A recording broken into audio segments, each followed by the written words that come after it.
Boosh. Good evening, everyone, and welcome back to the Dream Team Tonic podcast. Excuse my sore throat and sniffly nose. I'm Tony, and with me, the usual suspects.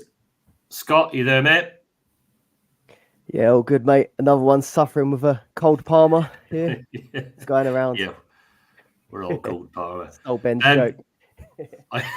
Are you there, mate? Yeah, good, mate. Obviously, used to aren't very well, but we're going to get through this, aren't we? Yeah. We'll soldier on. We'll get soldier there. on. We'll Got get some there. Heineken to soothe the throat. Dosed up, ready to go. You know how it goes. Look, let's just jump straight into the game week. Top scorers. Look at that, Mateta, an absolute new lease of life under this manager. When Palace first signed him, I'm pretty sure I've not had a delve back, but I'm sure he had a really good goal record. And he didn't do much for the first while being at Palace. But then there's a lad called Adam Wharton. I don't know if you know. He played for Rovers, didn't he? Yeah, he did play for Rovers, and he's turned up at Crystal Palace, and look at him go. Their fortunes have changed. But yeah, nice 17 points from Mateta. I know a lot of people talking this week of Eze, Elise. They've scored well, haven't they? 15 for Eze, 14 Elise. Yeah. Anybody up there who stands out to you? Oh, I was a bit gutted about that one, wasn't I? Because I was banging on about I wanted to bring Eze in, but I just couldn't. I couldn't bring myself to bring him in ahead of Bruno because I knew I wanted to captain Bruno, and then it was Cole Palmer was the other one, and I knew I'd want Palmer for more than 1 week, so I just kind of opted for Palmer. But it looks like he's going to be missing the Arsenal game, so Eze probably would have been the way to go. It seems. See a few people use boosters though, getting him in on like a 12th man. Decent week for max captain as well. It's looking like, but yeah, a bit gutted I didn't go for Eze, but I wanted to go for that longer term pick. What a performance by Eze! Watching the highlights, unreal. If he plays like that to the end of the season, he's got to be on the plane, hasn't he? That little nutmeg. We know. Eze and Elise, they'll be injured next game again. They cannot stay fit. Thing, yeah. Them two, Eze and Elise, I tell you, honestly, they are absolute top drawer, but they have to start staying fit. They have to put 10, 15 games together. They can't do it. It's so infuriating because I bet you Palace fans are like crying out, like just imagine if they kept them together for a sustained period, 20 games. They trouble anybody. They're so good. Yeah. I've not fact checked it, but I heard on another pod that was just the 5th time Mateta, Eze, Elise started together this season. Yeah, I heard that as well on Match of the Day. Yeah. I think they averaged about 2.4 points when they're all in the same team, and they won 4 out of the 5 games they played together. So imagine if they were all together all season, they'd be top 6 probably. Yeah, it's mental. It's mental. They've got a couple of serious talents on their hands. It's just that they can't string enough games together to be able to do so much damage. It's a shame. Fernandez up there, 13 points. Honestly, we'll get into it a bit after, but I'm fuming this week, mate. Honestly, I've lost my head about football this weekend. There you go. There's a Burnley lad up there, Asignon. We'll give him a shout out. 13 points, decent performance for him. Not something I'd be recommending though. Trent, Gakpo, Jota, Trent. You know all these lads that are coming. Gakpo and Jota come in for Salah and Nunez. We're both rested. That's 2 games in a row he's been rested, isn't it, Nunez? Yeah. Did that surprise you, those two, Salah and Nunez? What's that, mate? Did it surprise you, those two being benched? Not the Salah one, because obviously, Nunez definitely was a surprise because he didn't play midweek. The Salah one, I could understand, but I think Salah's just resting him. Maybe Nunez is one where he's just sick of him missing goals. he must be like shooting P-rollers at the goal all the time, because the amount of shots on target he's had this season, I think he's second most in the league. You just can't put it in the back of the net. Yeah, and you see Jota as well. It's just so clinical. It wasn't the best of finishes, to be fair. It was a P-roller. Yeah, it was a bit of a P-roller, but he just seems to have a knack of putting it in, doesn't he? Yeah. Jota. Gakpo's quite prolific as well when he plays. Yeah. I tell you what, that Gravenberch geezer got a decent shot on him as well, to be fair. Nice finish off the post. Yeah, won't be bringing him in. Trent Beckham, though, do you reckon he's going to get 2 starts? Because I wasn't very confident after him starting that Atalanta. I thought he might miss this one and then start the next one. But it looks like he could be in with a chance of starting 2. What do you think? Yeah, well, some people are asking me about Trent this week, and I said you've got to go for it. If you're going to bring a defender in, you got to go for it, because he's so explosive. He can score a goal or create chances, and that he might only play half a game in midweek, but he could still get 4 or 5 points off the bench easy, bonus points as well. Yep. On to the top 1K ownership. 998 fuming managers. None some more than the people that captained him. What a joke. More Salah at the top there. Saka, 90% owned. Is there any big changes there? I mean, Haaland was the big one. Yeah, 779 managers in the top 1K have got him. A couple of hundred got rid, which was obviously turns out to be a wise choice so far. But yeah, Bruno Fernandes, oh, massive! Yeah, he's almost fully owned there, isn't he? 829 teams. Were any of you considering taking Haaland out at any point in the evening, or 3 in the morning that day? Yeah, I did, but if I took Haaland out, it meant, because of my formation, I had to bring in another striker, which I didn't fancy. Obviously, Watkins was an option, but he only has a single, so if I'd took Haaland out, it meant I couldn't have Palmer and Fernandes, so I just didn't think much about it after that. Yeah, when we were talking, weren't we? And like we said, if you take Haaland out, you're going to want him back next week. So, and I wanted to get Watkins next week as well. So I didn't want to just put all my eggs in the striker basket, and I'm having to bring them both in next week. So yeah, I just decided to keep him because we didn't know if he was going to start or not. And he's so highly owned anyway, it won't hurt you to hold him. So I held him. I am considering taking him out, though, next week for Watkins if he is injured midweek. And obviously we get some more news before the next deadline on Saturday. Yeah. Yeah, that's what I'm waiting for. If we get any news that if we know he misses Brighton, I think that'll be it. I think I'll be taking him out, which I didn't think I'd be saying about Haaland. Yeah, you don't, do you? But yeah, he's if he's missing next week, if he misses the Brighton game, I think it's more than just a niggle. So it could end up turning into 2, 3, 4 weeks again. So yeah, he'd be gone in my side as well. Probably straight for Watkins. I guess. Most transferred in this game week. No surprises with Bruno Fernandes being up there. I did it just to basically.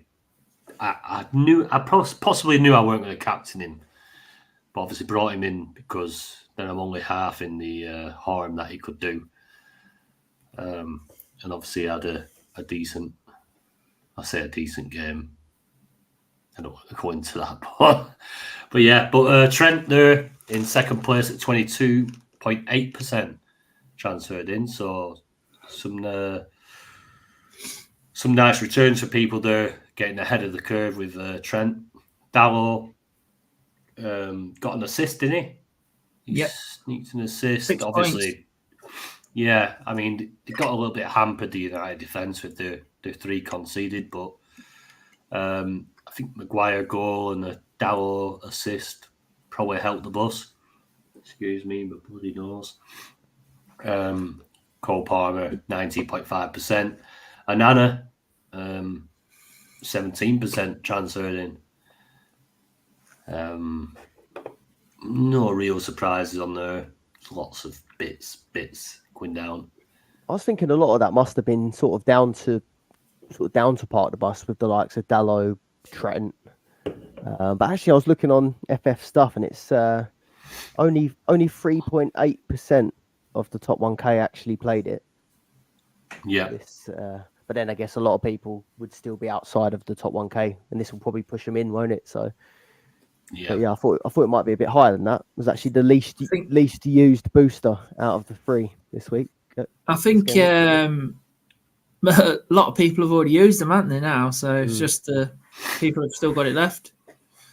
Yeah, unbelievably, there's still people still got the part of the bus. Yeah, even now.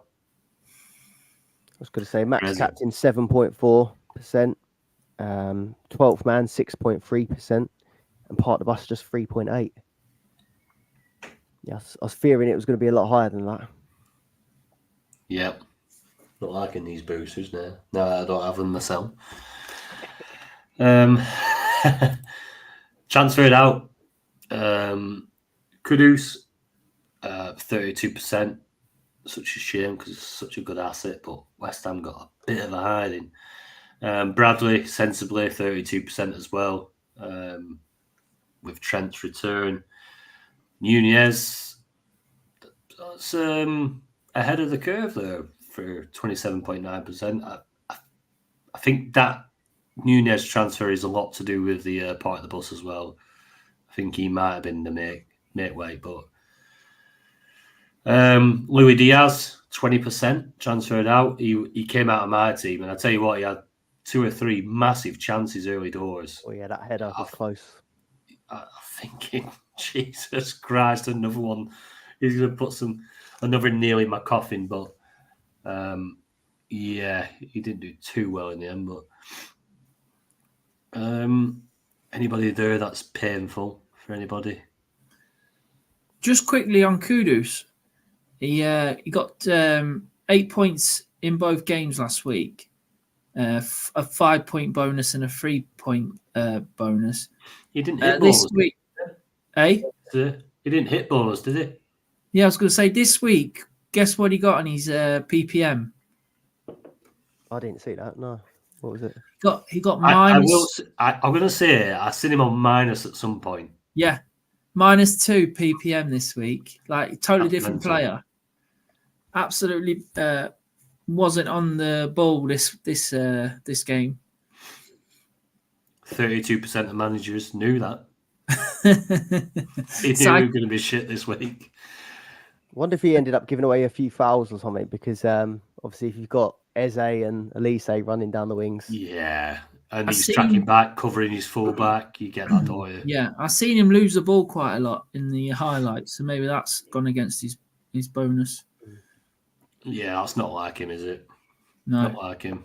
Obviously, I think they had a pretty bad day at the office. Did West Ham. Bit of a hangover from the European game. Yeah. Put a lot of effort into that game, and they were very close, to be fair. Very close. I've seen him linked with about 4 new managers. I've seen him linked with about 4 new managers today. Yeah, that Ruben Amorim. Yeah, they want him. They want him gone. Liverpool. We'll see. Top 1K captains. So I thought I'd be brave again and go against the wave, and so far it's burnt me a little bit. Bruno Fernandes, 53% captain in the top 1K. I went for Salah, 31.9%. So at least there's quite a few overs that I feel in my pain at the minute. None so more than the Haaland captain is though, 8.6% in the top 1K. That's a tough one to take. And then there's a lot of bit part there. I seen a couple. There was an Elise who, the captain, he went past me. I think I went at the start of the game week. I think I were after Saturday I were 23rd, and then I seen someone captain Elise go past me. Great shout. I mean, he must be buzzing with that. So yeah, fair play to you if you're listening. That's one of our Patreon members. Oh, is Mark, it? I think it is. Yeah, Mark. He's captained him. Oh. Honey Badger, I think that's his team name. Fair play, mate. Fair play. Like I say, you got to go different. I didn't go that different, but yeah, that's a great shout. Great shout. Ezzy as well. We've had a bit of stick on Twitter. We're giving each other a bit of back and forth because I think we might be in the same league on the leaderboard. And he'd celebrated a little bit early. He went with the Elise, started sending me the old gifts, shushing me with Elise, and then he'd already done that before Bruno had played though. So Bruno put in a decent performance himself, didn't he? Yeah, call it back up. No harm done there. Who's that one? Kobe Manu. I didn't notice that. Own up. Who's done that? That's random. If you're listening, we want to know who you are. It's not ours, is it? Yeah. But yeah, I mean, Highland. Yeah, we'll get on to all that next anyway. Oh, Ben, you disappeared for your fixture bit.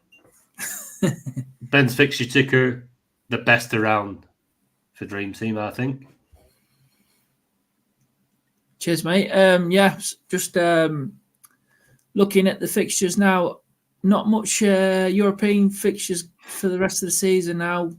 Aston Villa, the only English team to go through. So, they have a double game week in game week 33 and in game week 34 with playing Olympiacos and Chelsea this week. And they're both at home. And then in game week 34, they're away at Brighton and Olympiacos. If they get through with that, then they'll have a final in game week 37 on the Wednesday after the FA Cup final. And also Chelsea has a double this week. Villa away in Tottenham, which is a rearranged match, and Tottenham obviously have a double after having a blank last week. They have Arsenal at home and Chelsea away. And then they have Liverpool away in game week 34. So quite a tough run of games for Tottenham. Probably avoid them defensively. Not many double game weeks left now. Game week 35, we've got a few rearrangements. So you got Man City, you got Fulham and Tottenham. Man United have Arsenal and Newcastle at home.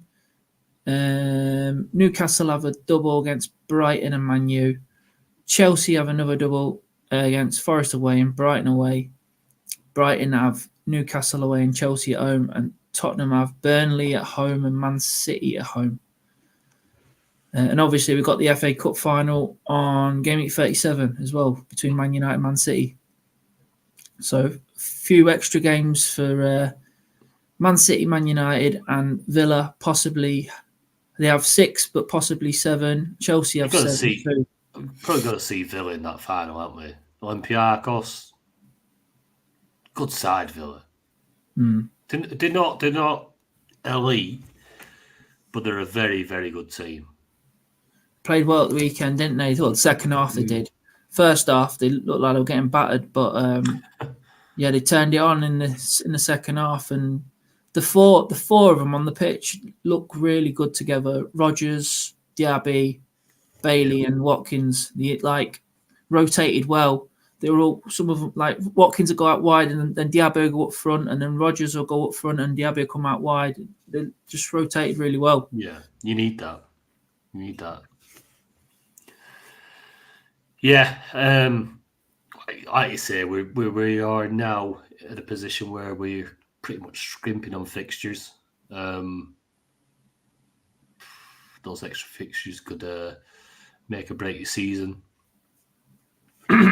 Just choose your right captains. It's opened it up a bit more now, hasn't it, for picking a bit of differentials with the big European teams going out. So we've got less European fixtures now. Yeah, I think so. Obviously, Villa are going to be targeted for the next couple of game weeks with their doubles in comparison to other teams. But once you hit towards the end, 35, 36, so you're going to have the United and City derby, and then Villa. Is he going to get template there? Well, I was going to ask this: how much weight are you going to put on these doubles? We're always guilty of being the ones that do go heavy on the doubles, don't we? That's always the way we typically play. But 33 and 34, Spurs and Chelsea both got tough doubles, haven't they? And then we'll come on to options from Villa, but they are limited. So, how heavy do you see yourself attacking these doubles in 33 and 34? Because you've got some good fixtures in the singles as well, haven't you? Yeah. That's the trouble, isn't it? It's like so people that have put Bruno in, you're coming out on the back of Bruno with a single against Burnley, which is a nice fixture. City have a single at Forest, nice fixture. I really wanted Cunha this week. And I don't believe he turned out injured. Because I were bringing him in and captaining. I were captaining him as well. Probably done our defences a favour though. On the Arsenal defence. Yeah, definitely. I think they were pretty toothless, weren't they, Wolves? That's no surprise. I think Nori were out as well, weren't he? And Semedo. So yeah, they were pretty much a guaranteed Arsenal clean sheet, that was. Yeah, some decent singles, and I don't know. It's like for people that are on like Eze and Elise, like Fulham can concede some goals. Yeah, because you're not going to be able to attack them doubles, really. Watkins, you can't. I don't think you can count that as attacking the doubles because everyone's going to do Watkins. Yeah, everyone's got Palmer. So then it's who's going to be your second Chelsea or your second Villa, or are you going to go Son? Just because you've got so many options in attack, Son might be a bit differential. Yeah. But outside of that, you're then going to start looking at your Nicholas Jacksons or like where are you going to go if you really want to attack these? It's going to be hard. I used Nicholas Jackson the other day as an example of how not to be a striker to my lad. When he took it round Ortega, didn't he? Yeah. And all he had to do was use his left foot and put it in there. And he tried to cut back onto his right. How one-footed can you be? Yeah. The thing is, he's got the better options are the Villa lads because you know they're going from a double to another double in 34. So, like if you're looking for a couple of differentials, you're probably going to look there rather than Chelsea and Spurs, I'd say. Douglas Luiz was suspended last game, wasn't he? Yeah, he was out. Yeah, he's back now. Game. So he's back. So he could play Chelsea, Olympiacos. He'll play all 4 of them. Penalties. Good shout, I think. It's all right if you do. I mean, these 3 teams are going to be interesting because they are pretty much the only teams that have got 2 guaranteed doubles left, isn't it? Is that right? Villa will have these back-to-back ones in Europe. Chelsea have got game week 33 and game week 35, and Spurs have got 33 and 35.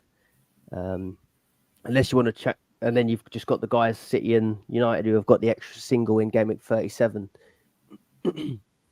So, if you can pick something from these 3, that's where the fixtures are. But it's just not that appealing, is it?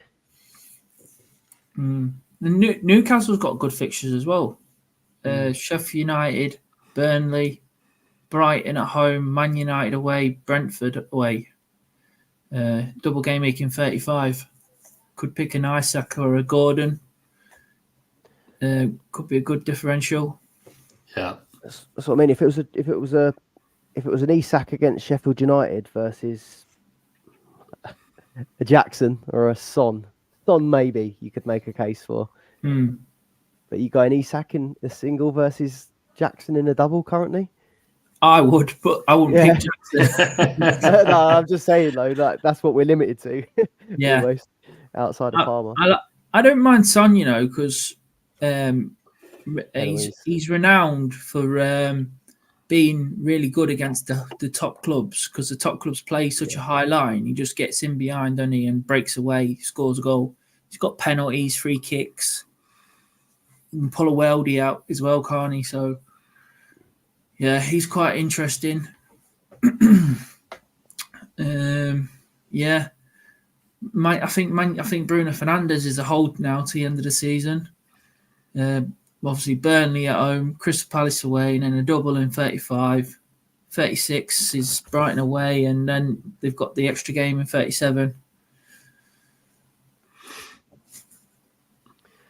Yeah, tough one. I think we'll just be waiting, until this week, see what happens with Haaland, and then make a decision from there, I guess.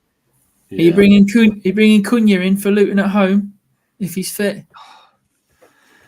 It worries me that he's straight back out the side with the injury. Honestly, I'd have loved to have had him for that double and then Luton at home. I'd have had him. Honestly, captained him. I had it done. I'd already done my transfers. Cunha in, captained, saved. Obviously, I'm going to surprise you lads with it. But yeah, and then I heard that and I'm like, fuck. I'm going to have to go a bit template now. I'm going to have to bring in Palmer, bring in Fernandes, and yeah, it's not worked out anyway, has it? Oh, it's been a fucking nightmare this weekend. Not happy. I'm not happy. Anyway, please drop a like on the video and please subscribe if you haven't already.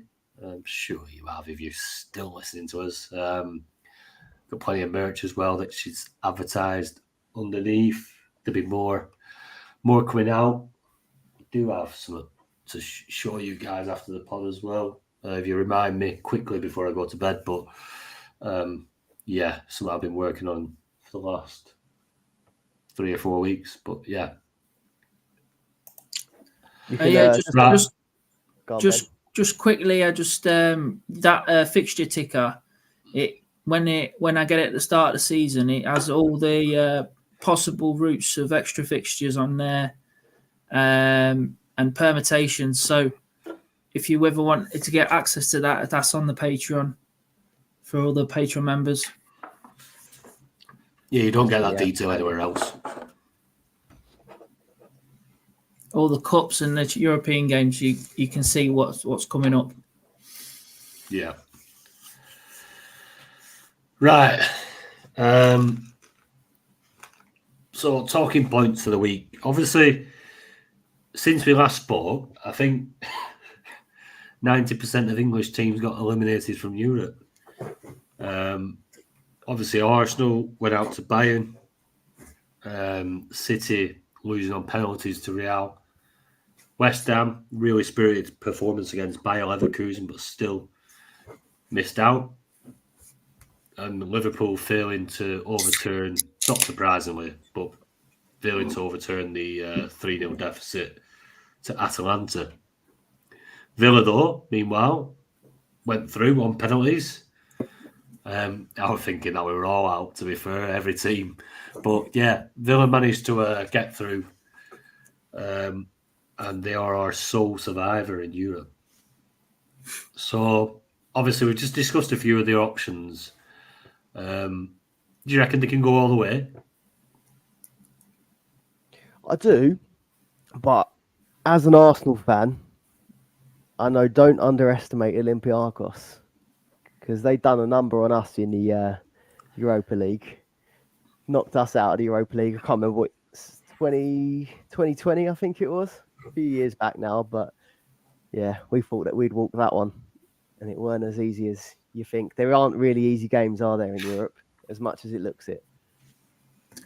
Yeah, it all depends if Emery rotates. If he plays his strongest lineup like he did on the weekend, I think they'll beat them. But if he starts bringing in players that are on the bench and that, and just like Zaniolo and stuff like that, I think they might struggle.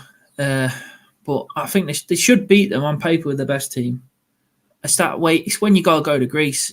That's going to be like a cauldron when they go there. Yeah. He's got to get a good result in that first leg. What's he won? 4? Is it 4 European trophies? Maybe 5 even. I think it's 4.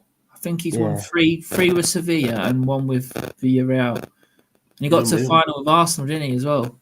Yeah, he's definitely got the pedigree over Arteta. I think Arteta was relatively new when we played him, so yeah. He's got that experience, hasn't he? Would you swap him back now if you had the chance? No chance. I think you wouldn't. I don't think you'd find many Arsenal fans that would say that. Maybe only the ones that are trying to make a bit of money off likes on YouTube or whatever. I think he is a better manager, but Arteta's got more of a connection with Arsenal because of his being a player there. Oh yeah, I'd probably agree with that. I think it was just that typical case of he wasn't the right guy to take over straight away after losing Wenger. Didn't sort of connect the fans. Didn't. I think you get that though, don't you? Like with Fergie and Moyes. I think taking over after such a big, just that colossus in the team's history and the club's history. I think you're onto a loser throwing that on. He had some great moments. Like I think we had that massive unbeaten run. I think it was under him, but then just seemed to crumble quite a few times. And was it that he had that massive moment? Didn't he, when he had that interview? Good evening. Was that during his Arsenal days? Yeah, I think so. I think that's probably the most memorable moment. Oh, and by the end of it, I think apparently the players were taking the piss out of him and all sorts. Yeah, but no, great. I do agree though. Great manager still. Just didn't quite work. Right, just touching on Villa. So because we got a few questions here, we got David87 who's on about the double game week punts, and obviously he's saying he's considering Watkins and Leon Bailey. I think everybody will be having Watkins in the team, so it'd just be a stalemate there. But it does mean moving on 2 big hitters, like he says, from Saka, Foden, KDB, Bruno, Salah, Haaland. Who gets moved on from that lot if you are going to take a punt? Scott. That's the tough thing, isn't it? Because I was looking at this, and I mean, Watkins, I'm sure we'll all find a way. But if you're moving on a midfielder, for example, I tried to have a little look, and you've got You got Saka's got the single against Spurs, which obviously could be a tough fixture, but I think he does all right in these derby games. But then Saka's would have been up against Udogie, who's now out for the season. So you've got Saka playing up against, I don't know, it could be Davies or it could be Emerson Royale if he plays him on the wrong side. Yep. So yeah, I wouldn't really fancy taking Saka out for that fixture. Can't remember if it was Saka who got Emerson sent off that time, but I know Royale had a bad old time playing against us a few years back. So yeah, I sort of rule Saka out potentially, because I don't think there'll be much in it if you swapped a Villa midfielder for Saka. Bailey doesn't definitely start 2 games, does he? Don't think Douglas Luiz. I was looking at his recent points. I had him down recently, but he's not been as good as he was previously. Douglas Luiz, 2, 4, 2, 1, 2, and 3. I don't think that's smashed it. Even if you're doubling them, I'm not so sure that you're gonna necessarily beat Saka unless you're gonna get a pen. So yeah, it's tough who you're gonna take out for him. I mean, if Haaland is out, that's your Watkins space. But the second one, Salah against West Ham, after West Ham have just done that against Palace, you can't take him out, can you? Yeah, I had a real hard time looking at this. Fucking benched. It might be, but and then both your City lads, if you've got more than one City, I've got Foden and De Bruyne. Can't take them out against Forest to put Douglas Luiz in or to put Bailey in. Bailey's got, what's it, 14 assists, was it? No, sorry, 12 goals, 15 assists now. So he's doing numbers, but he's just not guaranteed 2 starts, is he? Yeah. What do you think, Ben? Who would you take out? It all depends on what news we get, if there's any injuries. Because at the moment, I wouldn't take any of them out, because when you look at it this week, yeah, it's 2 games, but it's a tough game against Chelsea. I know it's not the Chelsea of old, but and then Olympiacos, yeah, it's 2 home games, but I mean, gun to my head, and I had to take 2 out. Obviously, Haaland's injured at the minute, so that's at the minute. Take him out, and then for me, it's between Salah and Saka. But they're both, like you said, they're both good fixtures on paper. Because I know, yeah, Tottenham's a derby, and I just think they could get a penalty or something. Same with Salah, Foden and KDB. Like you said, Forest is a nice fixture, and then they go into Wolves. And Bruno, you can't take him out for Burnley, so yeah, might be looking to do something else instead of taking out a midfielder. Might have to be a defender or a goalie. Defender looks like the way. Would you? I mean, a lot of us are on 5 in the middle now. Let's assume Haaland's out, and you're taking Haaland out for Watkins. Say that's the template move that everyone will do if you know he's out. You'd rather a Son, wouldn't you, over a Bailey? If you're taking out a midfielder, or you'd rather surely Son with even the 2 hard fixtures than a Bailey or a Douglas Luiz. I would. Yeah, this week 2 games with Son, or do you have Bailey in and then he's in your team for 2 game weeks and you've got 2 games? But he got rotated in Europe even in the second leg last week, didn't he? He come off the bench. That's the trouble, isn't it? But he's one of them players that when he's on the pitch, he can score goals with less minutes. He's a bit like a Kudus, I suppose. I was looking at the points over the season for Villa, and while Luis had missed them 2 games, now McGinn's on similar minutes, and he's literally on a similar bonus. He's on 1 bonus point more. He's on the shots, tackles, save points, not saves, but you know what I mean, the other points, 56 to 57. So he's one less than Louise. And then it's like 225 in total to 222. So literally neck and neck. But Louise has got penalties, hasn't he? When he comes back in now. Bailey's got 210 points, but he's like 800 minutes behind Louise and McGinn. It's crazy. Yeah, Watkins obviously flying 291. Then the next one is Conser. He's got 52 bonus points. I think he's the fourth highest bonus points player in the game. And then it's like Diaby, 185, 2 behind Conser. But he only got 3 bonus points all season. So his is all pretty much all goals and assists. Yeah. But I like the look of Rogers, who's just signed in January for Middlesbrough. He's doing all right. He's got 2 goals now, but he looks really good. Could be a nice differential. Got a goal at the weekend. I just couldn't do it at this point of the season. It doesn't feel right or sound right to stick a John McGinn in my team or a Rogers. You know what I mean? It's going to happen, Scott.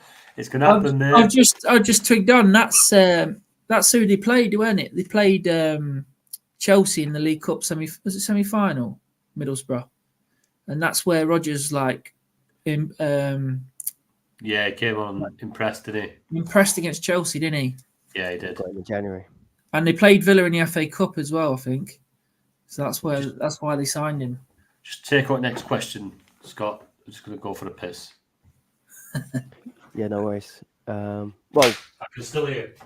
DT, it's sort of into DT Phillips one, but I mean, we're pretty much outside of Watkins. How convinced are you that you're going to bring in a Villa midfielder or attacker?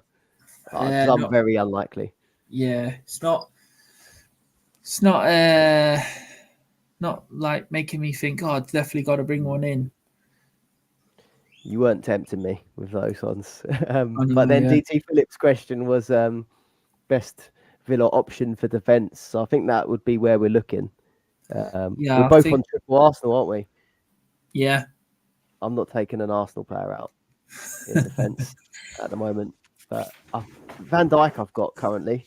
I'd consider maybe a Van Dijk out for a Conser for the extra fixture, maybe. What do you think of defence? Well, if Villa go through, then they'll have 7 games, and Liverpool have 5. After this midweek game, Villa will have 6, and Liverpool will have 4 games left. Conser's the standout one with the 52 bonus points. He loves a tackle, and he plays literally. If he don't play centre half, he plays right back. So he's literally playing every game. He's doing all right at right back as well. When he plays at right back, I mean, he's getting bonus at both positions, but when he plays right back, that's when he gets the tackles as well. It does really help. So it depends if Cash is playing or not.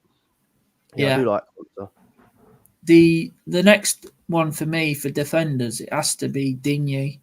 While Moreno's injured, Digne's been playing. He's played the last 4 or 5 games.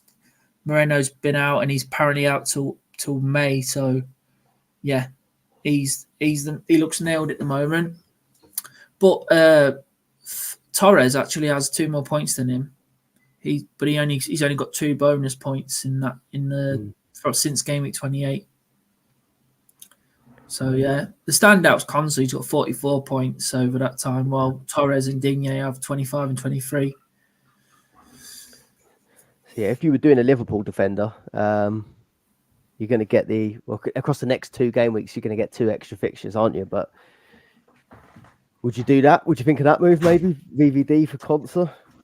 Yeah, I think I would consider that one. And then you've got Trent sitting there who looks appealing as well. Yeah. That'd be one. That's one I like as well, Trent.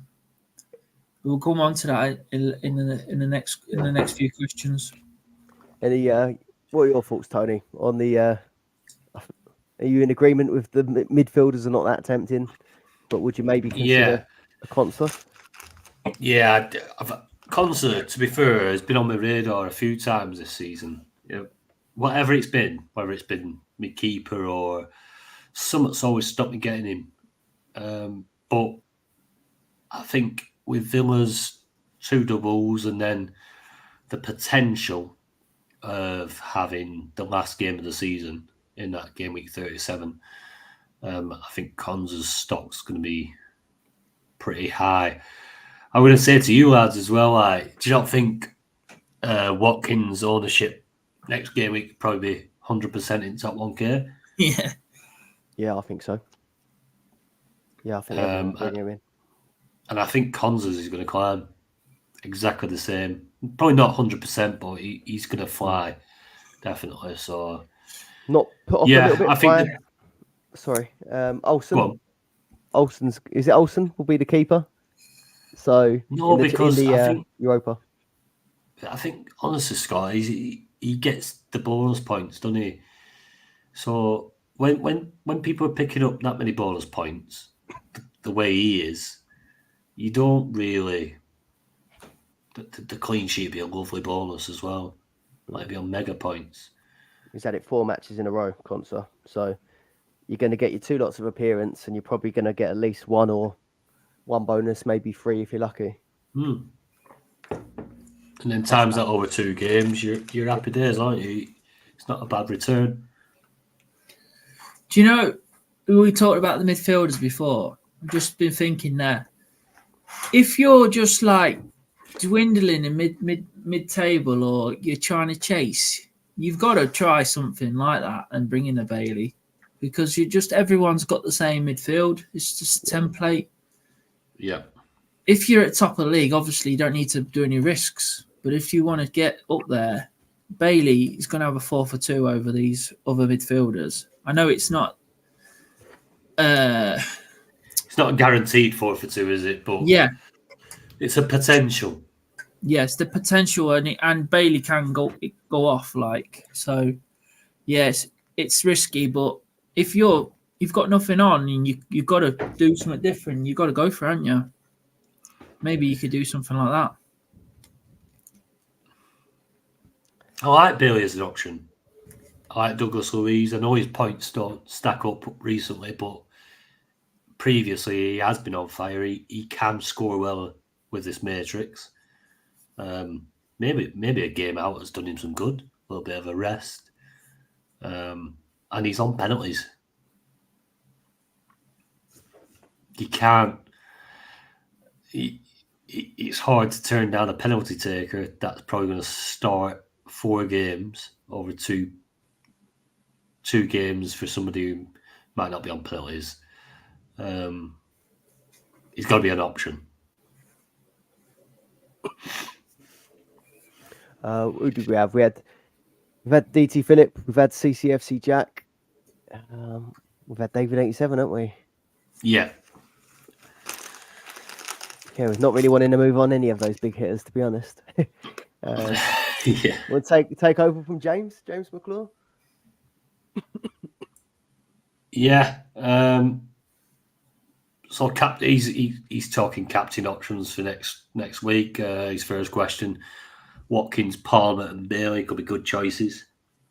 I think Watkins is possibly going to be the most captain next week. You're going to have to captain him to get anything out of him, aren't you? I think you've got to, yeah, because his ownership's going to be probably 100%. The captaincy, what are we expecting from his captaincy? I think people will take him on. I think Palmer is legitimately a big competition to him, really. As long as his cold doesn't drag on into next week as well. But I mean, if he's getting a rest against Arsenal and then coming in for Villa and Spurs, I'd fancy. Can I just say, I came into this pod not knowing about Cole Palmer being out as well. Oh yeah, you know he's today. I think it was Fabrizio Romano was reporting that He hasn't trained today, and he's looking unlikely, I think it is, for the Arsenal game, which obviously if you've got the Arsenal defence, you'd be pretty pleased about that this week because he's been brilliant, hasn't he? But yeah, Pochettino, we'll see tomorrow. We need to assess tomorrow morning. Today, no, I don't believe Palmer can be involved. We'll assess him tomorrow morning. But even if he is good tomorrow, he may not be able to play. What? Apparently. Yeah, I mean, it just makes my week worse, doesn't it? It's just painful this week. I'm an absolute stinker. But if they're both fully fit, Palmer or Watkins? Cap. Palmer. Penalties. I'd be Palmer. Well, you think you two go Palmer next week? If he's fit, yeah. I was hoping that would be a bit more of a differential. I think I want to go against something like, if Watkins is going to be the most captain, I want to go against it to try and get further up the leaderboard. Yeah, Palmer's quite a good captaincy. My first impression was that Watkins would be the most captained, but straight away, if my instinct might be Palmer and yours might, we could be looking at like a 50-50 maybe. I still think Son is a decent option if you're bringing him in. Yeah, I think if you want to go different, Son and captain him would be a shout as well. I can't bring him in again. I can't. No, he did piss all last time. Oh no, I can't. I'd love to as well, because at this point of the season, I know there's only 4 or 5 game weeks left. I've got to do something different. 6 games left for Tottenham from next week. It's not Son. But it's like, was it Liverpool? Sorry, Arsenal, Chelsea, Liverpool, and Man City in the next 6. But they have Burnley and Sheffield United in there as well. they are deciding the title. Yeah, got all 3 still to play: Arsenal, Liverpool, City. Yep. Who can deal with Spurs the best?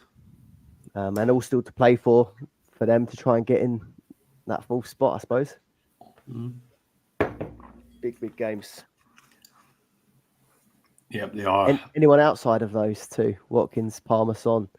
I couldn't captain Bailey. I could barely bring him in. no, I think there's not much. Only if you're going to go single game week player, but I wouldn't recommend that. Yeah. That'll be the week that Salah gets a hat-trick. It'll be a Salah hat-trick against West Ham, won't it? Yeah. And no one captains him.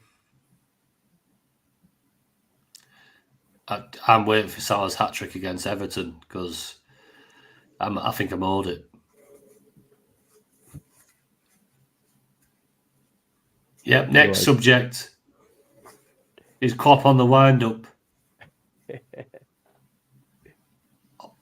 Honestly, I can't remember a weekend of football where it's kicked off so badly, with Burnley winning 4-1, which was, yeah, I mean, that was a little bit annoying in itself. Ben Brereton Diaz, he used to play for Rovers, he missed a 1-on-1. Yeah, Burnley just went from strength to strength there, and they won that game. Yeah, that doesn't really matter. It's the only team they can beat in the Premier League, to be fair. And you go from there, and then it just got worse. So Saturday, other than the Burnley game, it weren't too bad. I ended up at 23rd in league, so I'm thinking I'm not doing too bad here. If Salah does a bit, Fernandes stays quiet, we're on it.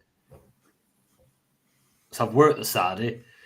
Sunday comes along, and Rovers lose 3-1, to Sheffield Wednesday, dragging ourselves back into a relegation dogfight and all that comes along with that. So I'm a little bit pissed off anyway. I don't really want to speak to anybody. Honestly, missus is like, yeah, well, it's all right. You've still got 2 games, and no fucking no fucking 2 games.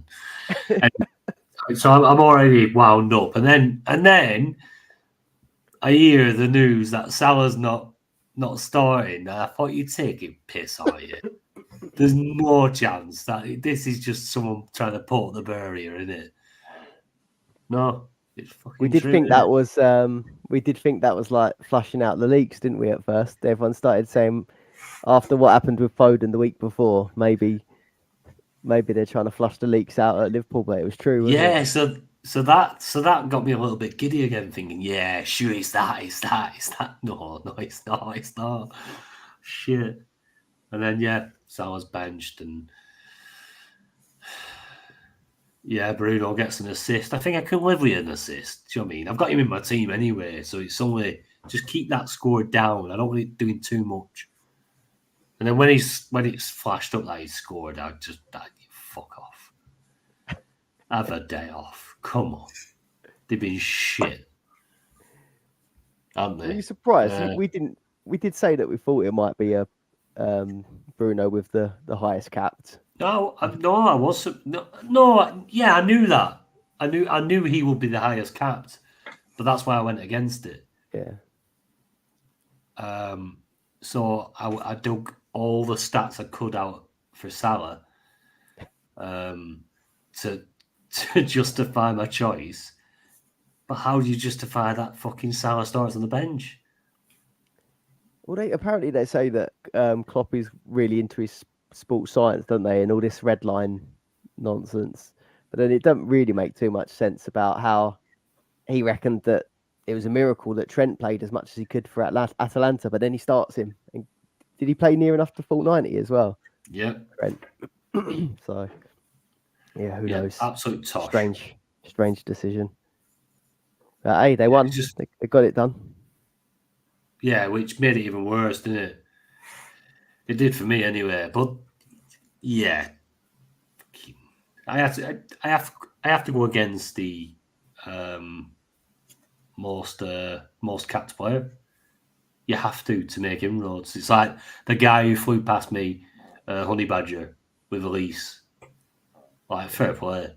Like he went completely left field. Like, and just he thought, fancy Elise. Very well going to captain him as well, and fair play. I'd much prefer the look of that strategy of captaining someone different than bringing in someone that no one wants. Because if a player's not in anyone's team and you're bringing them in and captaining them, there's probably a reason why they're not in anyone's team to start with, isn't there? Yeah. I mean, don't get me wrong. Like, things point towards Bruno's going to have a good game. He's good on the scoring matrix. He's against the Championship side. Although I did say that Coventry beat United, and they pretty much did, except for one of the worst decisions I've probably ever seen. Second only to the Coventry keeper punching the fucking ball in the back of the Blackburn net. That were a bad decision, but they didn't have the beauty of VAR. It's karma. Well, honestly, football loses, doesn't it? I went out on the massive rant. I was losing it in there. I don't know whether it was Stella or. I thought you might have had a few Stellas when I saw the tweets coming out. Honestly, it infuriated me because there's no advantage. There's no advantage to that Coventry player. He's facing the wrong way. Wan-Bissaka's running back the other way. And they literally draw the lines on both their feet. The line, if they'd have changed the colour of the line and put it the opposite way and said onside, there'd have been no difference to the images. It was just tosh. Absolute tosh. All them fans. I mean, as a football fan and how much you enjoy that moment of like a last-minute winner or a last-minute equaliser, whatever it might be, that joy of that were massive for them, weren't it? a last-minute winner in extra time against Man United at Wembley. Oh, hold on, though. Hold on, we're saying his toenails fucking... No. Sorry. It's Where a joke. do you stand on it, Ben? He's a Leicester fan. He's going to stand at the opposite side. You got to draw a line somewhere, haven't you? Fucking hell. No, but this is a Rovers fan who was seriously aggrieved by Coventry City last year. Their goalkeeper, the prick he is, he punched the ball in the net and cost us a playoff place. But it's not about the team. It's not about who it was against. It's about why aren't we with VAR? Why aren't we doing the three challenge rule? Where that linesman has left his flag down. He's saying it's a goal. I just think, as much as I would have loved for Coventry to have won that, I think if it had been the other way round, we wouldn't be saying it. If it was if it was down the other end and it was United, we wouldn't be kicking off so much. It's just that we want United to lose and we want Coventry to get the fair result, it isn't. No. I know what you're saying, but no, that isn't right. We're looking at VAR or getting involved in stuff they shouldn't. That is not a clear and obvious error. I think they're looking at changing it, aren't they? They're drawing lines. They're drawing lines. Apparently, the line as well, on an image I've seen, is drawn over Wan-Bissaka's foot. Yeah, but his boots were too big. Well, they are. What advantage? So the offside rule is brought in to stop the striker getting an advantage. It's to stop tick lining, isn't it? Yeah. I don't like the rule. I don't like the rule. He had no advantage. Was it Hadji or Ellis Sims? He had no advantage. The advantage actually was with Wan-Bissaka because he was facing the right way when the ball was played. So if you judge their feet, which were literally millimeters across the whole length of the field, millimeters difference, who has the advantage? Wan-Bissaka does. So he should be able to get back and make that challenge. He doesn't. It's a goal. It's a very, very good goal. It's a winning goal in an FA Cup semi-final at Wembley against a team in a division above. It should stand. They fucking ruined it. Wankers. Sorry about the language, but they're tossers. VAR again in the Everton game. And I calmed down as well. You've got me riled up again. Yesterday, I was on the ceiling. On the ceiling. It's not even my team. I was faking the cold. I just wanted to let you rant. No, but in fact as well. So Højlund scores the winning penalty, doesn't he? Højlund, who was absolutely useless all game. He's been useless since he come back from injury. He can't hit a barn door, can he, that lad? He scores the winning penalty. Oh, gives it all the big, come on at United end, come on. Turns around. There's not one person celebrating. They're all embarrassed to celebrate because they know they've been beat. There's only one player that's celebrating with him, and that's Anthony. And what a prick he is. He turns around to Coventry players, giving it cups and ears. What a wanker. Like, he came on at 3-0, didn't he? Yeah. Useless. Sorry, honestly, any United fans, it's nothing to do with yous. It's that VAR should not be disallowing that goal. You lost. You should be in that final, and I hope City absolutely paced you. Anyway. What do you reckon in the chat? Do you think we should share Tony's voice note from the weekend in the page? Yeah. You could be our goal bridge. Fucking hell, yeah. There were quite a few of them flying around. On to Trent. Oh, don't get me started on Liverpool. Any love for Trent at the minute after that goal? Yeah, definitely. I think it's a good player to bring in. Liverpool only have 4 games from next week, but his ceiling's so high. It's just a fun pick, innit? Just have him in your team. Just know he can get points from anywhere.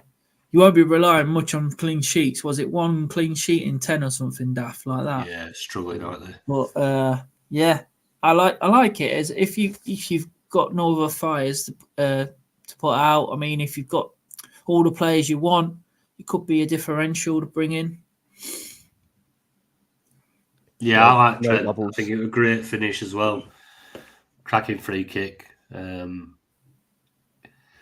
He is what he is, isn't he, Trent? He can be so explosive. So I never say to somebody not have him in your team. We are at the business end. We're looking at. There's a lot of teams now that just have singles. There's not much double action coming up. So having someone who is quite explosive, he could sneak you a goal and get you a clean sheet, and you got quite a good haul on your hands. So yeah, he's a good option. If you're making the move this week, who's going to score you more if you did Trent or Konsa? I mean, 2 extra fixtures for Konsa as it stands, and a third extra fixture if he gets to the final. Yeah, I think with Konsa, obviously, you're relying on the bonus points, the possible clean sheets. With Trent, you're not so much relying on any clean sheets. You're just attacking returns, assists, even goals. Trent's the most exciting pick out of both, but if guns ahead and I had to say who would score more between now and the end of the season, I'd say Konsa, just for fixture volume and bonus points. What about you, Ben? Yeah, I think I want to get both in, but if I had to pick one, I'd have to go for Konsa just because there's possible 3 extra games. Get him in. 2 extra games over the next 2 game weeks, and then the possible extra one in 37.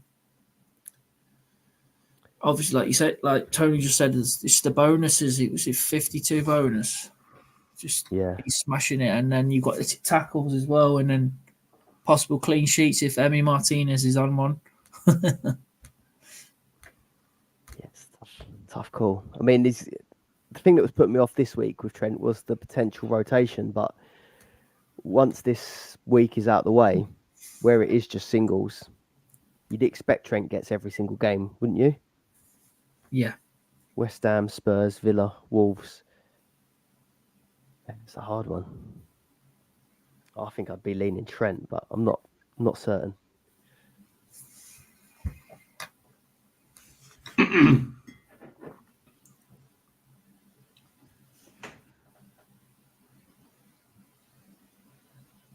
Next up then, Lee Hooper. Would you agree they need to tinker with the game next year to make a budget the part of the game again? This season, it's just pick any 11, isn't it, man? Well, it weren't for me this week. I was locked out, wasn't I? I wanted to bring Palmer in. But I was like 0.3 off of getting Palmer. So ended up just holding one of my transfers, burning one transfer, and decided not to do anything with it. So I kept Odegaard in, and he rewarded me with a goal, didn't he? Yeah. Palmer got 8 points as well, didn't he? So, but yeah, I do agree though. It has been easy. This is the first week I've struggled to do it because I've probably spent too much on my goalie, and now I've blocked myself bringing Palmer in. But yeah, I think they need to look at the price, not the prices, the rises. So basically, we said this before. if a player like Haaland does well, he hasn't been going up. And if he does bad, if he doesn't score, he goes down 0.3. And I think it's just not right. I think it should be it doesn't matter how much your price is. If you do good, you should go up. And if you don't do well, you should go down.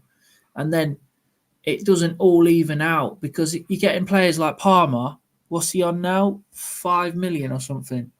He was about 2 million at the start of the game. I can't remember exactly. But he's 5.3 now, which is fair enough. He should be going up anyway. Is probably right.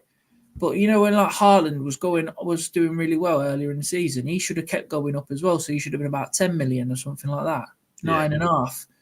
So that all the players aren't like. Look at Foden, right? Foden's had an unbelievable season. He's only 5.8. He should be about 8 million now, the way his season's been going. And then Palmer should have gone up as well, but not the same price. They're similar price now, so it should be. If you do well, your players go up, and if they don't do well, they should regardless of price. Yeah, it doesn't matter of your price. Yeah, and I think they need to sort this transfers out where if you don't want to use your transfers, you should be able to carry them over. You shouldn't burn one. You know what I mean? So if you don't use 2 this week, you should have 4 next week instead of 3. Yeah. And that's about it really. But like, I wouldn't mind if they got rid of these chips as well, because the part of the bus is a nightmare. Because you have to take out either a midfielder or a striker to bring in the fifth defender. So yeah, I'm not keen on that one again next year. Yeah. With the, like you say, the burn the transfers is, so if you make one transfer, the other one really you should be able to carry over. Why can't you carry it? And if you don't use a transfer, you're only allowed to carry one, so you get 3 next week. But actually, that puts you at a disadvantage because you're having one less transfer over the course of the 2 weeks than people who have spent the transfers. It doesn't. You should be able to carry the 2 across or carry the 1 across regardless. You should have options for that. I think that'd be a decent change. I'm sure that wouldn't take much for them to change as well. So hopefully a few whispers in their ears might change that. But yeah, and again, like you said, the ups and downs of the price shouldn't come down to the price of the player. It should literally just be the same all the way along, because then you keep the inflation steady. Foden's had a good year at 5 million. Cole Palmer's had a good year at 2 million. So now, like Ben says, at 5 million for Palmer, 8 million for Foden. It should be like that. It shouldn't differentiate between that. But this is the first season in it doing it this way, and I'm pretty sure they're open to a little bit of criticism and ideas. How would you feel? How would you feel about doing away with the price changes?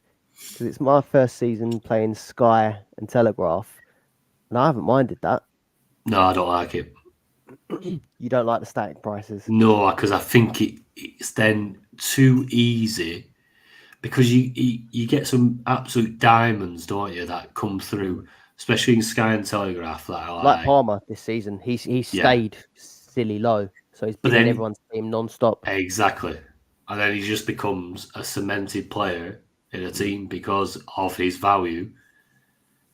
And that is the reason. You don't. If you get someone who's quite cheap early doors and they do an absolute worldie a few weeks where they score quite a lot of points for you, you want to reap the benefits of that. You don't want the next 70,000 people then go, oh, Cole Palmer's playing well. Yeah, I'll get him. They shouldn't get him at the value that you got him, because you got him when nobody else wanted him. Yeah, like a bit investing. Yeah, it is a little bit like that. And I just think that you get a little bit of a benefit from being the player who was on him first, kind of thing. So you might get 0.6 million out of that. And I just think that's your advantage. That's you then to play around with other players. I think sometimes with Sky and Telegraph, I think Sky, especially with the overall as well, you end up with this very template team. It's only because they're the two games this season there's been a lot of times where I've wanted someone and I'm like, oh, I can't get there. And I feel like on Dream Team, most of the season, I've been able to get, or for at least this second half, I've been able to get whoever I want. All the other games, I really have to plan out the budget. I think they're accrediting that to Harry Kane leaving the Premier League after they'd done the budgets. Plus the injuries that have come out. And obviously, massive, Haaland being injured, Salah, African nations were in it this year, and Trent's injured. Reece James was another big budget player that just, well, I don't know where Reece James has gone, but he's somewhere. Maybe it's just been a bit of a freak rather than an actual I think problem. It has been a bit of a freak. I don't think they messed it up to begin with. I just think there's a lot of freak incidents that have allowed it to be very easy. And I'm pretty sure they will sort that for next year. In my head, anyway. What do you reckon, Ben? Yeah, I think hopefully they will sort that out because, like you said, if you get on a player early, like, what's he called, Cole Palmer, and you get him for 2 million, and then he does well, you're going to get the benefit because you've gained $1 million on him, and someone else is buying him for 3 million. Yeah. So yeah. Right. Wadey is asking about Kudus. Is it worth holding him, or is it time to move him on? Would you keep him for the rest of the season, Scott? I moved him on this week. He's been fantastic, but I think it's move on time. 4 fixtures for West Ham. They're looking like they're in a bit of trouble. A bit unhappy with the manager going out of Europe. I think he's got 4 fixtures versus you could get 6 from City, United, Villa, or even more with Villa potentially, Chelsea, Spurs. I think all of those teams I could pick a player that I'd probably want more than Kudus at the moment. Yeah. I would move him on, I think. Yeah, I love him to bits, but it's time to go for him, unfortunately. Yeah, agree. Very hard fixtures for West Ham now. I mean, probably doesn't matter for Kudus, but yeah, you got to try and get extra fixtures out of players, I think. Yep. Lee Dock has said, who's your top keeper and top 2 in each position for the rest of the season? Well, I mean, I'm pretty sure I'm just set on keeping Raya now. I'm not really looking to fiddle about with a keeper, but if I was looking for one, it's hard, wasn't it? Because Onana didn't really do very well in his audition yesterday. Maybe more the defence than him. And Martinez probably would have been my next one, but that whole 3 yellow cards in one match scenario was a bit crazy, wasn't it? Yeah.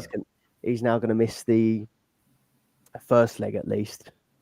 I probably would still say Martinez just even without that first leg, but yeah, I'm happy with this Arsenal defence. They're consistent, solid, so I'd stick with Raya if you had him already.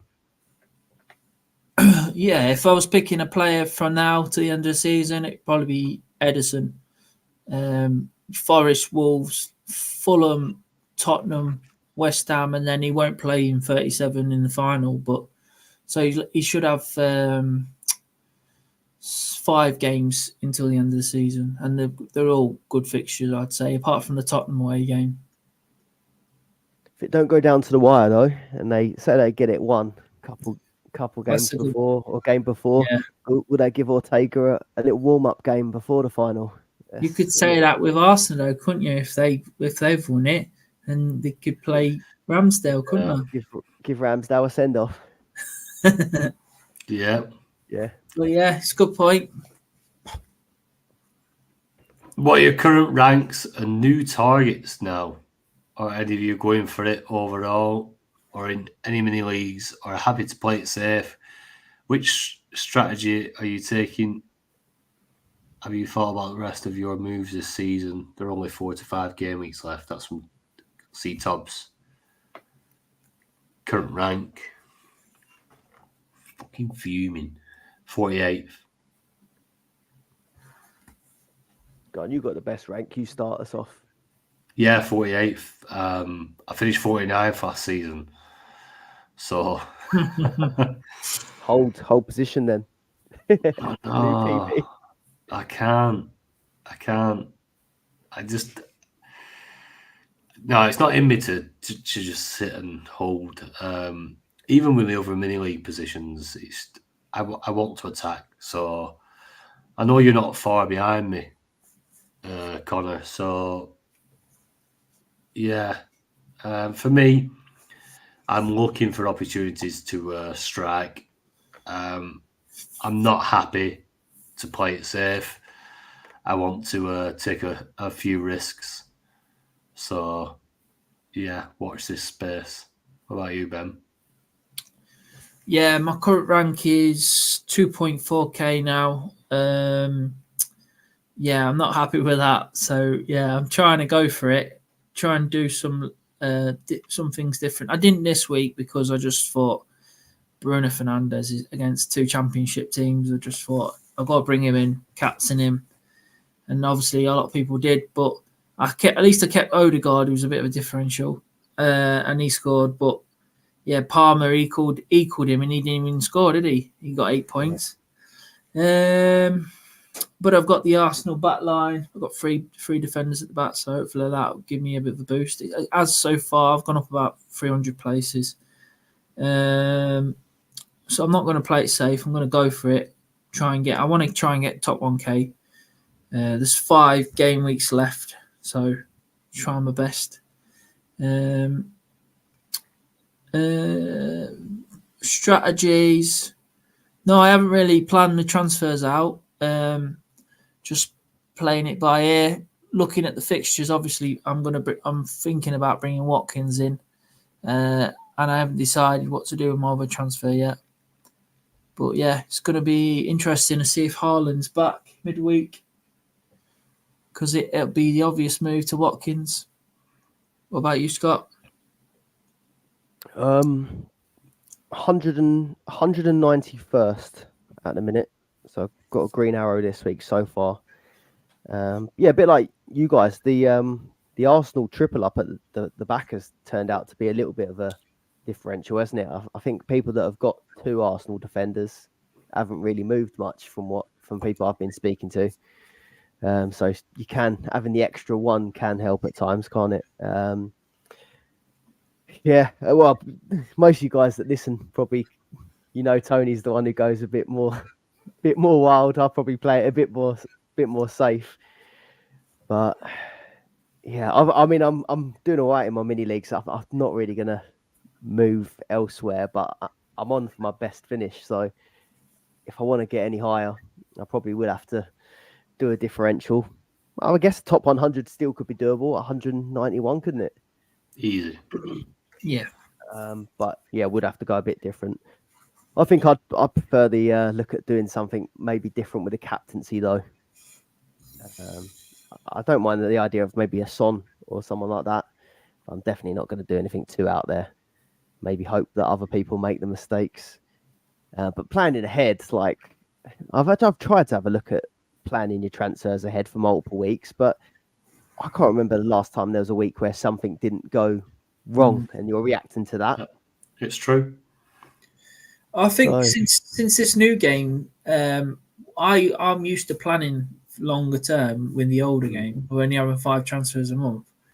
But I tried to use a similar strategy to start this season, and it just didn't work. And then since I've been like doing the odd differential, and it's like got me up the leaderboard, because I was dwindling like 5k for ages, but now I'm starting to get up there. So yeah, maybe one obvious transfer, and then the other one a bit more differential. It's the thing, though, isn't it? Like I tried to look ahead. I mean, I would have loved to have gone the 1 week punt on Eze, but in my head, I'm like, no, I need to have the longer term of Palmer. But then Palmer gets a cold or whatever, and it's like straight away, job's done. Pointless, isn't it? Yeah. Not much really to report. This a lot of the fixture tickers deciding it for us mostly at the moment, isn't it? With the doubles. It is.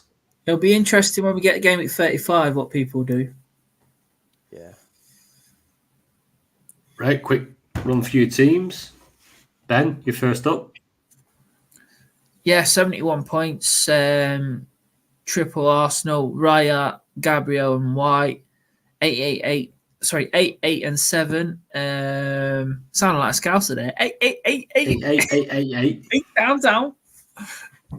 Van Dijk, 2 points. He did actually get a clean sheet midweek, though, didn't he? For once. Odegaard got me a goal. De Bruyne, 3 points. Should have got the fantasy assist for that City goal, I think.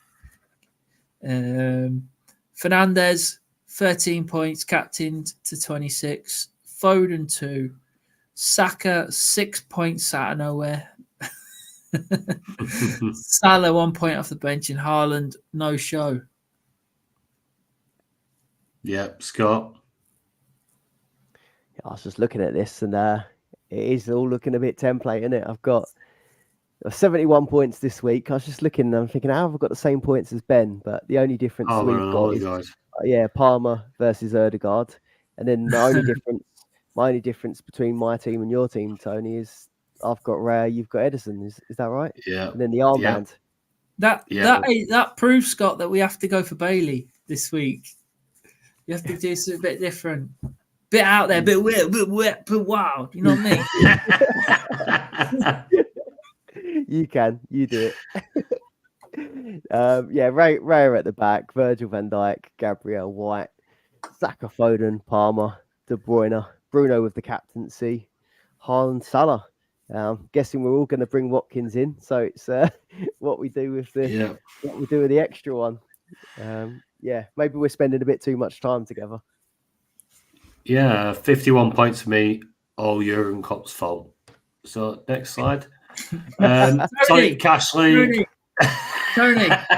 Yeah. Quickly before we go on, Nathan Wisby said it shouldn't have been 3-3 anyway. Coventry, it should have been 3-2 to Man U. With Coventry, shouldn't have had a penalty. He was watching it with an ex-referee online earlier, saying it. And he's a Spurs fan and he's not keen on Man U, but they should have won the match. You think that was a penalty? Nathan, there's a reason that your mate is an ex-referee. He obviously got sacked because that was a complete clear handball. That stopped a cross going right into the middle of that goal mouth where there were 3 or 4 players rushing in. Sorry, it's an handball, that, mate. What about your team, City, then? What about your team, City, Tony? That should have been a penalty. Grealish. What with Grealish? Yeah. Oh, that's a different kettle of fish. No, it's not. That's a pen, and then the Everton one, Forest one. That's a pen. Everton should have had. Forest should have had 3 penalties. I think I agree with Danny Murphy on Match of Day. He was like the first 2. Don't give me that shit. You could understand, right? The first one. He's kicked the back of the guy's leg, but he's like, he stood on his leg and then he went, and dived on the floor. Like, he didn't literally take him out or anything. The second one was like smashed at his hand and he's had his hand by his side. And the third one was definitely a penalty. The third one was definitely. I think that should have been given. 3 penalties. What, the handball one? I think this handball is a lot of rubbish. This handball rule is rubbish. It shouldn't be penalty when your arm's like there by side. If it's out here, yeah. But if it's down here, you're not like putting it towards the ball or anything. You're trying to bloody run. And you've got your arm by your side and they're saying it's an handball. I think it's stupid. You can't run in the area. You can't run in the area. Stand still, son. No, it's not. What it is if it's stopping what could be a goal scoring chance, I think it's a penalty. It's hit his arm. That arm has stopped that ball going directly. They were literally one of the Coventry strikers and 2 United defenders rushing on that. That possibly have ended up in back at net. Whether that were an own goal or it was a dangerous cross and he got stopped by his arm. I think that's a penalty. The City one, which is just a shot against the wall, and this isn't out being City fan, if that's any team. I think, is that going in? Is that, I don't even think it were on target. It's like, yeah, there's a difference. I don't know. I think it's load of bollocks. I think it's stupid. But I also feel like stupid. When like a player is running away from so he's running away from goal, but he's in the area and he gets chopped. That shouldn't be a penalty. He's going nowhere. There's no oh well, he's just denied a chance from 12 yards. No, it should be a free kick. But we're not. Yeah, we're not at that point where we can start choosing whether a challenge in the area is stopping a goal scoring opportunity, and it's tough. You can go as far as all sorts, can't you? A handball that stops a cross that's going directly across goal, that's hit his arm, is more of a penalty than somebody who is running away from goal, going out towards the touchline, out towards the sideline, but he's got chopped proper, where he's just gone through him completely. That's less of a penalty than that handball against United. What if it's in the box? He gets chopped. Yeah, but he's running away from goal. Well, if he's fouled him. It's not a goal scoring opportunity, though, is it? It's still in the box. It's not stopping so that could lead to a goal scoring opportunity. That's what the penalty is meant to be about, isn't it? Yeah. If it was outside the box, it'd be accidental handball, right? But this is the point. It's that accidental handball. I'm not saying Wan-Bissaka has tried to handball it. It's accidental, but inadvertently he has stopped what looks like a very promising goal scoring opportunity by that ball hitting his arm. That is more of a penalty than somebody being legged up who is running out of the area and towards the sideline or the touchline. Do you know if I was a player like Eze, right, who can put a ball between someone's legs, no problem, right? If I was Eze on the edge of the box with the ball, I just kick the ball at everybody's hands every time I get the ball. Just chip it up on their hand. That's what I do. If that's the handball rule, it's bollocks. if you've got your hand like that and it's going at your hand, it's not a penalty. It's if you've got your hand out like that, that's a fucking penalty. You literally if you're running like this, you can't fucking do anything about it. And especially if they boot it your hand, like Hudson-Odoi smashed it at Young's hand, and it pushed his arm out like that. So that it looks worse. Yeah, I mean, Ashley Young, he used to play at United, didn't he? He is a cheat. he swallowed bird poo, didn't he, once when it fell in his mouth? You see that? Oh, fucking hell.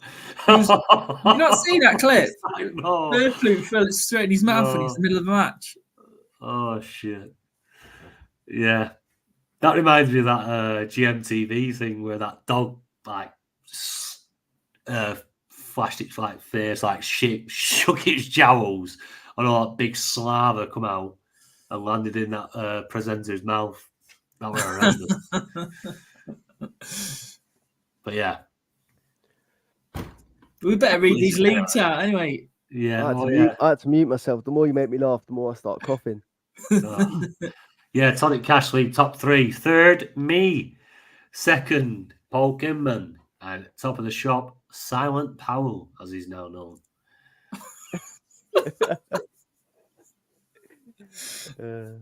Tonic second chance. Ben? Yeah, G Walker, T Gledhill, and Baz McCormack. Rinsing it, Baz. We're sending you a lot of cash at the end of the season, I think. Usually he's part of the bus this week, hasn't he? Yeah, he has. Tonic tag team, Scott. In thirds, we've got Anthony Sutcliffe and Andy Barnett. In second, Hey, we've got Cal don't get Gregg relegated on this one, mate. and Lee Chapman. And in first, Baz McCormack and Ben Coles. Happy days. The Patreon Cash League, which Baz is hunting me down. Top 3, El Jows. Second, Baz McCormack. And top of the shop, me, for not much longer. The Tonic divisions, Tonic League 1.